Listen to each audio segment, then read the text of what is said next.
All right, Christy, what do you have for me this week?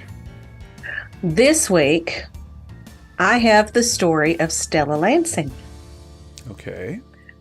Now, Stella lived in Massachusetts, and she was middle-aged, really, before things started to happen to her. She was a housewife. Honestly, I don't know if she was middle-aged or not. She might have been a little bit younger than that. Well, do I have a One picture night, of her that we could look at and we can... Is this yes, her? Okay. yes, the very first picture is Stella. Okay. Let's take a look. Yeah, she could be middle-aged. Yeah. Okay. Now, one night in 1961, a rolling blackout hit Northampton, Massachusetts, where she lived. Stella was on her way to her neighbor's house to deliver some candles when she saw a ball of light in the sky. And I think the next picture will show you that ball of light. She took pictures of it from time to time. Is he the ball of light, Christy? No, this is the doctor that comes to help her. Oh, okay. Let's see here. There we go. Is this the ball of light in the lower right? Yeah. Okay. Yeah, that's it. That's what they looked like. And she saw them on more than one occasion. So this is one of the pictures that she took of it. Okay. Now, from that point on, when she saw a bright light like this in the sky, she had this uncontrollable urge to take pictures.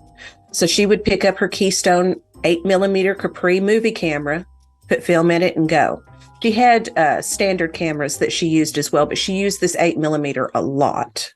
Okay. Now, at first, she didn't believe what was happening, and she thought she might be crazy. So she checked herself into a hospital. Wow. She stayed there for, seriously. I mean, she was just a housewife in the 60s. She didn't really believe in this sort of thing. Okay. So she checked in for a few days, checked out, and then before the end of the week, checked herself in for a 5-week stay. Okay. At the end of the 5 weeks, she was diagnosed mildly schizophrenic with audio and visual hallucinations, but none of them were strong enough to require any medication. Okay. So, everybody was like, it's not just in her head because she's taking pictures. So family, friends, they all started to accompany her when she went out to take pictures. And her doctor, the one that we just showed you a picture of, Dr. Schwarz, Berthold Schwarz, I believe was his name. Okay. He would go out and go on these little excursions with her. Now, first you need to know, they wanted to be sure that this was done as scientifically as they could get it. They weren't parapsychologists or anything like that.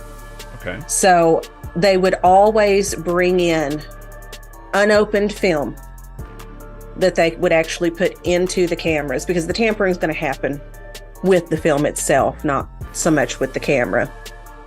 And I do know at other times they did offer other cameras for her to use. She still kept picking up things. So every time these pictures have been looked at by anyone, whether it's Kodak, whoever it is that's looking at the film, they never can explain how any of these images happen. Now, the one we've got right here, the one on the left, you can really see that in the center frame. Those are called clockwork UFOs, is what they call them. Now, to the naked eye, it just looks like scratches that come out in a clockwork pattern. But even with this one on the right-hand side that has the steeple, you can start to see how the scratches go out of the frame itself. That's what I'm seeing too. Yeah. Yeah. Each cell is individual. And it pictures at a fairly high rate of speed. So it's not going to continue out of the frame. Unless it's been manipulated. Exactly. Yeah. Unless it's someone that is literally like scratching it after the fact. They've taken the film out. They're taking something to it. The design is interesting. I don't know. I'm almost trying to think of, like, is there something that could have been laid on it, that would have caused that to happen, as opposed to it. I don't want to immediately go and think that something nefarious is, she's trying to trick us. So I'm trying to put in some like reasonable explanation as well. Could there have been something that was laid kind of face down on this? It's hard to tell because, film strip like this, like how big is it? I haven't handled.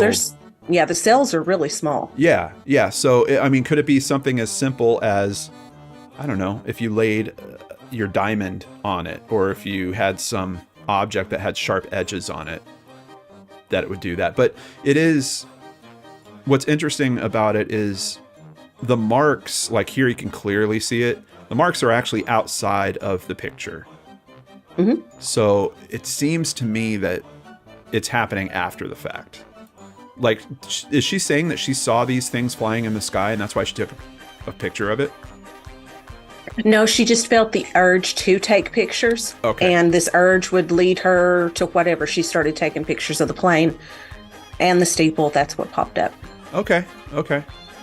So this is almost like a very early version of kind of like what Zach Baggins does or something like that. You know, like she's capturing all this stuff, and then it's in the post analysis of when she's looking at it that she's finding these things. Okay.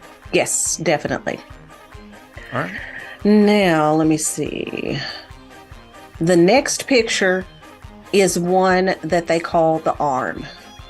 Yeah, see, and this is another example here. See how it goes completely out of frame? Yeah. Yeah, something... I'm almost wondering if it could be something like if she's running these through a projector and there's something in the projector that's damaging these in some way. I don't know, because they have inspected the cells as well. She didn't just offer the pictures up. They were able to look at the cells and nobody could find any tampering. Well, that's interesting. So I would think they would know if it was a scratch. Yeah, I would figure an expert would be able to look at that and say, like, oh, well, you can see that the film has actually been knocked away, that it's, you know, it's the paper beneath it that's exposed, or some type of explanation on that. Mm-hmm. I'm curious, are these like exactly the same though? Like this one, there's 3 ticks kind of close together.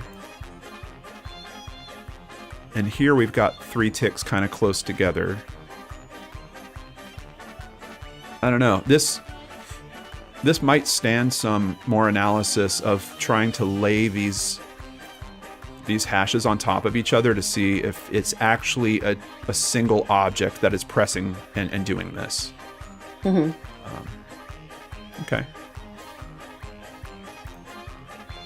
That is what the scratches look like when you enlarge them. Okay, so this is like a super zoomed in. Yes. Okay. So what's her reasoning for, like, she's having compulsions to film certain things, then later she's looking at them and seeing these marks. What's her conclusion about it, or what's the belief about it? Well, she had 2, and her doctor did as well. It's either UFOs that she's capturing, and maybe she's picking up some kind of communication, or she's capturing pictures of things from other dimensions superimposed on ours. That's my favorite. Okay.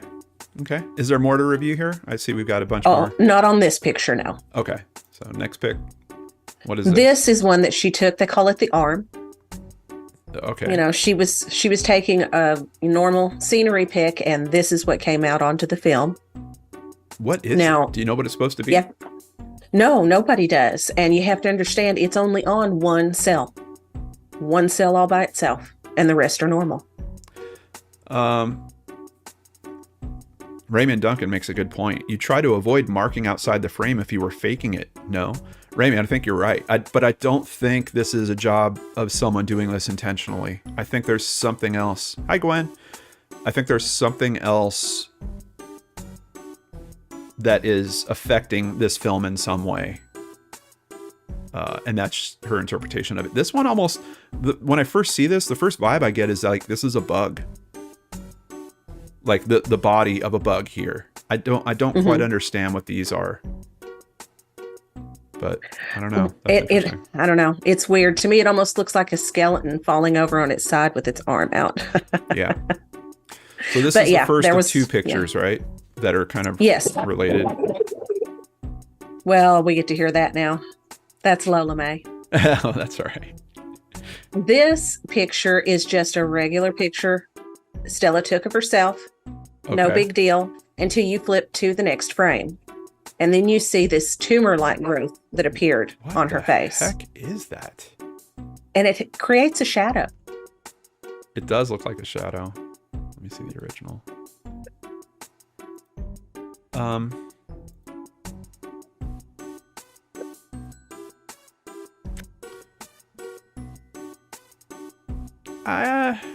I don't like this one, Christy. Let me You tell think you it looks why. fake? It does. It looks like this is done after the fact because there's additional detail that I feel like should be here on like wrinkles that she has on her eye. Like, look at these. And there's just this discoloring that's happening all around this. Like, this looks like it would take me 5 minutes in not even Photoshop. I would do that in like Microsoft Paint. Well, she didn't have any of that back then. Yeah. Yeah, no, I get it. But it's the same. It's also the same photo, isn't it? Oh, well, this is it's film. frames. Right, Yeah. right. Okay. So they were taken just, one right after the other. Which, I don't know, maybe that explains the little bit of change in lighting.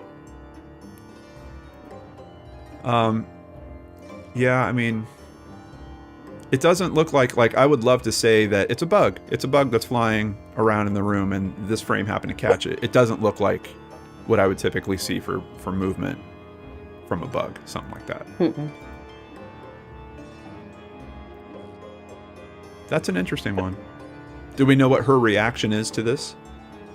Well, it was unsettling for her because, like I said, they call it the tumor. Yeah. So, that was something that she thought about after she took this picture, but nothing ever came of it. There's no follow-up story like she actually winds up getting a tumor or anything. No. I don't know. That is a really weird one. She really loves analyzing her footage, huh? Well, I mean, after she started catching all of this stuff, she really started to get into it. She had miles and miles of film. Yeah, I mean, it's not good. And I don't, if you might remember, like when I went to school back in the day, some of you might remember this, they would run reel to reel for some of our classrooms. Like we would see movies on reel to reel projectors. The images, you would see stuff dancing all over it, especially for ones that they were using in different classrooms a lot. Like, stuff gets on the film and then it winds up when you're watching it, when it's being projected back, you see hair dancing around in a corner or scratches or line of scratches that is showing up. It's, it's not the same as nowadays where like if you guys took this segment of my digital footage and went frame by frame, it would be extremely clean. Like back then, because these were objects that were being handled, look, she's going through this stuff inch by inch, reviewing every single frame. She's literally manipulating the media that this is on. But that one's probably the most compelling to me.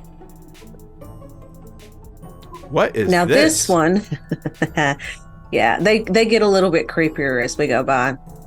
This one was called The Monk. That's the man in the picture. She just felt like he looked like a monk. A friend of hers had bought a flower arrangement for a friend of hers in 1973. And to say thank you to her, the family invited Stella to their home. And she said, well, when I come over, can I please film some of Queen Elizabeth's special that was airing that night? She had a camera. She was going to take pictures of the TV and she was going to set up her 8mm so she could actually film it. Well, in one of the frames, this is what kicked up. That's exactly what I thought I was looking at. I'm like, she tried to film another image. And what this looks like is like a scene from the 7 Voyages of Sinbad or something. Like it does, and was there other channels? Was it possible that she could have flipped it to another channel, and got this image because they were running some Sinbad movie or something? I don't know. I mean, I guess it's possible. I mean, because this looks like an actor to me. Do you get that vibe? Yeah, I always thought it was unusual. Yeah, but just the way he's talking. She swears it was all same footage, the special, nothing else kicked in. Yeah, I mean, it looks like a costume to me. Did they run commercials during this special? I don't know. Could have been a commercial. And I didn't read anything about it. Yeah, could have been. Ella says, I think most of these ghost stories are for attention or money, but can we really be sure that there's nothing supernatural, paranormal, whatever you want to call it out there? Stella didn't make any money off of this. Yeah, I don't think...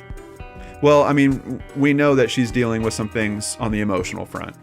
Like she's got some pretty tough diagnoses on that front. And even I'm more concerned in this story about her putting herself through this kind of stuff. You know, like I'm compelled to film all this stuff, and then I'm gonna look back at it frame by frame by frame and look for weird things. Like that almost sounds like a type of obsessive compulsive situation that might be more harmful to her than good. I mean, ultimately, what does it do? It could be. Yeah, you know, like what does it do for her when she finds something like this? I mean, she's trying to, and the story's kind of changing from thing to thing to thing. You know, we've got like, oh, I think it's aliens because there was these dashes around a plane. Oh, it's a tumor on my face. Oh, it's the seventh voyage of Sinbad that popped up in the middle of the Queen special.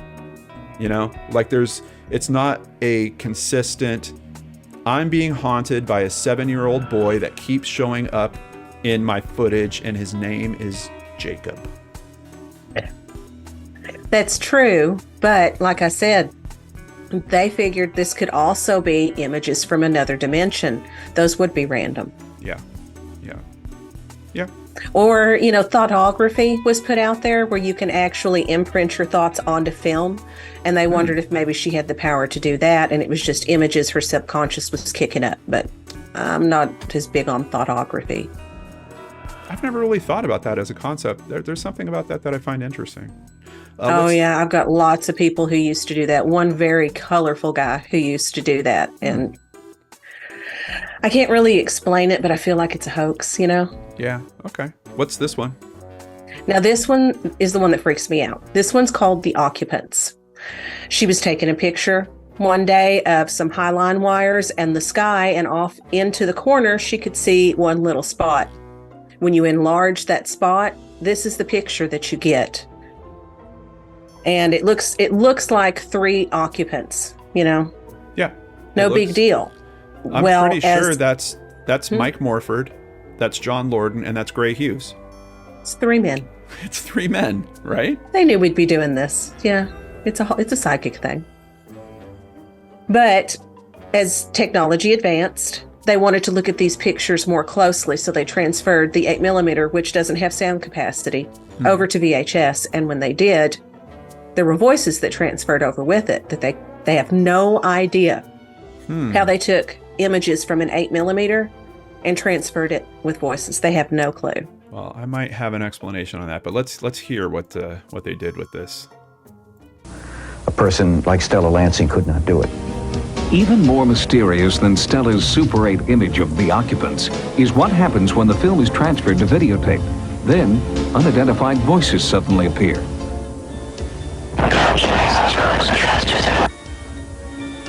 Analysts could not explain how Stella's silent 8mm film with no soundtrack could suddenly produce sound. So what's your take on that? Well, I know about some things that can be done by taking an image and actually converting it. Like you could do it like with a picture. Like you could take a JPEG, put MP3 at the end of it, and then go ahead and play it. And it's going to sound like almost like a modem or something like that. It'd be a lot of noise. The big missing piece of that conversation is what method did they use for transferring that footage to VHS? Because there's some people that back in the day would literally, you would set up a projector, you would set up a screen, you would set up your camera, and you would just film the screen. This could have been a different process where it was run through some type of machine or something like that that is doing the conversion. And who knows what the input for that machine is in terms of audio. Like if it doesn't have an audio track, is it the noise of the machine that would get recorded on that piece? I don't know. Or if it was some type of machine that was converting this to lay it down on videotape and it was expecting audio, is it picking it up from a section? Because typically audio would be imprinted on one of the sides of the film. And that is basically kind of read and then reconverted back to audio. So if the machine was set for, hey, capture audio, and there was no audio there, is it getting part of the image and then just trying to interpret that as sound? I don't know, because they did not have a sophisticated setup. I have a lie. Yeah. This was 80s or 90s when they did this. Yeah. So, well, and back to the original point, if they did what I think there's a good chance that they set up a screen, they set up a camera, and they recorded it, the camera's going to have a microphone on it, and it's going to record whatever the noise is in the room. There's nothing to actually mute a camera's, especially, do you remember camcorders back in the 80s and 90s? Oh, yeah. Like the functionality of the features and stuff, most people knew how to turn it on, knew how to hit the red button, and that was about it. For someone to actually go and disable, especially like a built-in microphone on a camcorder, I think not all of them even had that option to actually disable it. Some of them had a jack that you would go into so that you could have an external microphone. And of course, if you plugged a plug in there that didn't have a microphone on it, that would essentially mute it. But did they miss that or something? I don't know. Because like I said, when all of this was done, yeah. she, one guy compared it to, you would have to have a Disney style special effects studio to be able to fake what she's faking, that they just don't know how you do it. Yeah. No, there's a lot of anomalies that are showing up here. And I totally believe that that's other people's voices on there. I don't think anything that you can say will convince me. I think but I'm not talking about people transferring it. I'm talking about the people that you saw in the sky. That's a more cleaned up image of the occupants. I think it's their voices. Is the same? Yes. Mm-hmm. It is? Yes. Oh, I see. Yeah, they did the kind of over sharpened job on it. Honestly, I think the first one looks better. I think it does too. But yeah, I see what they're doing. And they've kind of changed the orientation on it. Honestly, I think they're seeing a fourth person. Yeah, off to the right. Yeah, is there far four? Right? Yeah. I never heard anything about that. I think it's just pareidolia over there. Yeah, it could be pareidolia for all of it. Where did this guy come from? I don't even see him in this one. I don't know, but I can't see anything there. Well, Christy, I think we have to put it to the audience here. Let's see what they think about this. Honestly, I'm up in the air because there's not really like a main thesis that she's trying to put out. Like I said, there's no specific, I'm going through this and this is happening to me and here's the information that supports it. It's almost like she's putting out just like, isn't this weird? Isn't this weird? Isn't this also weird? Yeah, it is weird, but is it paranormal? That's the question we're putting to the audience. Is it paranormal? And this, I appreciate your approach on this, Christy, because this is a wide shot that you've taken with today's episode.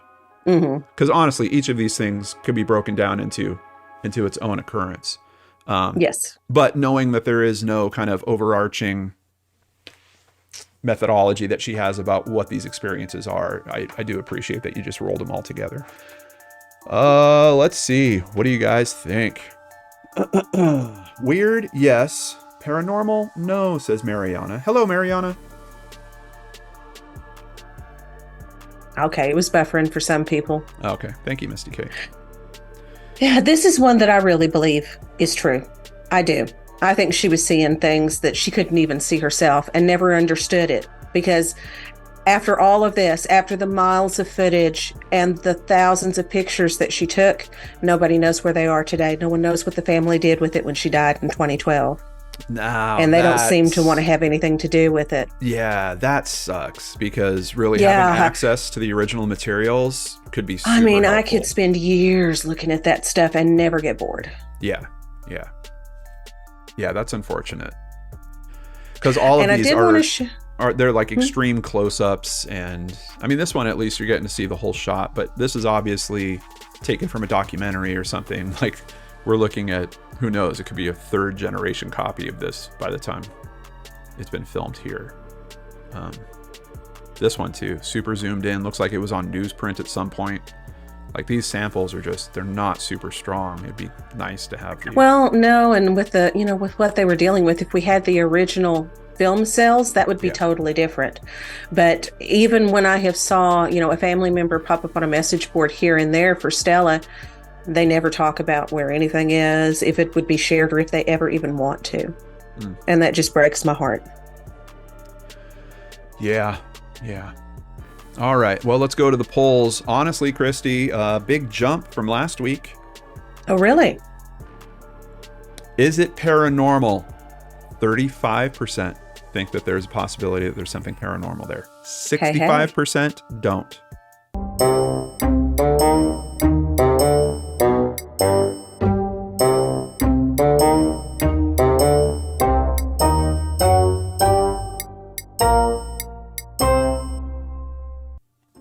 And we know we're not talking about a ghost here. Yeah. But it is paranormal in nature. Well, and we know as a general baseline, because we asked you guys a couple of weeks ago, that you're about 50-50. Like half you guys are leaning one way and the other half are going the other. So to pull it that close, you're onto something here, Christy. Keep pushing. I'll get there. I'll find the one. Yeah. And what you might want to do that might be helpful to you is, and you guys might want to do this too, you might want to head to the LordanArts exclusive store and pick up your new Paranormal Perspective merch. Look at this, guys. You like that? It's only going to help you tell the difference between what's real and what's not. Absolutely. Can I make that claim? Thank you so much for taking up this challenge. I know it's not easy, and I think you did a great job. This was a good one today. Well, thank you. So yeah, keep in mind, guys, I'll be branching out into the supernatural. We may have wendigos. We may have, stick people, all kinds. Stick people. That people actually see stick people like they were drawn with a black marker walking down the road and stuff. There are so many sightings of this. Like Slender Man? No, just like a stick. Like literally a stick person. Circle. Yeah. All right. Are you teasing upcoming episodes? Do you want to give out your email address for ideas, or do you want it to go to LordanArts, to a general? Let's send it to LordanArts, definitely. Okay. All right. So paranormal@LordanArts.com. Paranormal@LordanArts.com. If you guys have ideas for Christy, and then I'll forward them over to her. And try to make it something that has a picture, video, audio, something with it that we can examine, because I could tell ghost stories all day long, but they're much more convincing with something. Thank you for joining us here, and remember to keep your perspective normal. Right, Christy? Well, as normal as possible. Christy, I could move you all around. Oh my God. Better behave yourself. I will shake you. That's not a good thing. It's not a good thing to shake your loved ones, right? No. Right. Am I right, Jacob? You remember? Oh, you're going to leave now? You've packed up your stuff. That's it. You're getting out. You're running away. Put that backpack down. Go empty it back. Put your clothes back in the cupboard. What, Jacob? Oh, let's see here. Bad slogan. You could do better than that, John. Lane, I was riffing off the top of my. I was throwing up the ball, and I was hoping Christy was going to knock it out of the park. So you're blaming me? I know. And as soon as I said what I said, I saw my cue that I missed there. I totally did. But I'm like one of those people that gets yelled at in public, and 5 minutes later I come back and I've thought of something to say back to you. We're working on it. It's only the second episode. Give me a break.